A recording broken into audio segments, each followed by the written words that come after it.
British commander in chief Claude Auchinleck अपनी report में लिखते हैं कि मुझे और मेरे सलाहकारों को लगता है कि यह समय आज़ाद हिंद फौज के राष्ट्रवादी जज्बे को पहचानने और इसे स्वीकार करने का है। बहुत विचार करने के बाद मुझे लगता है कि आज भारतीय सैनिक भारत की आज़ादी के पक्ष में हैं।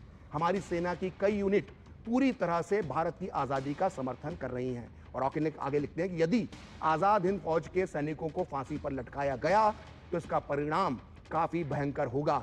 ऐसे में मेरी राय है कि आगे उन पर कोई मुकदमा ना चलाया जाए। तो ये थी कमांडर इन चीफ ऑकिनलेक की रिपोर्ट। और हम इस बात का पूरा सच जानने की कोशिश कर रहे हैं कि कैसे इस देश को नेताजी के अहम योगदान की बदौलत आज़ादी मिली है। और इसी कड़ी में अब हम आपको बता रहे हैं कि ऐसे नेता का बयान जिसकी महानता और सच्चाई पर किसी को कोई शक नहीं है। मैं बात कर रहा हूं डॉक्टर भीमराव बाबा साहेब अंबेडकर की, जिनका खुद मानना था कि भारत को आज़ादी नेताजी सुभाष चंद्र बोस और आज़ाद हिंद फौज की वजह से मिली। डॉक्टर अंबेडकर ने इतनी बड़ी बात 1955 में बीबीसी रेडियो को दिए एक इंटरव्यू में कही थी।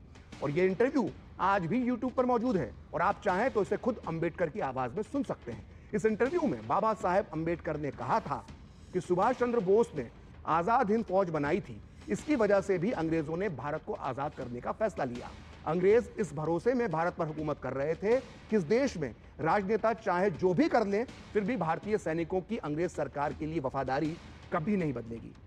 लेकिन सुभाष चंद्र बोस की वजह से अंग्रेजों का यह भरोसा पूरी तरह से चकनाचूर हो गया और अंग्रेजों को यह समझ में आ गया था कि उन्हें तबाह करने के लिए भारतीय सैनिकों की एक पलटन बनाने के लिए उकसाया जा सकता है।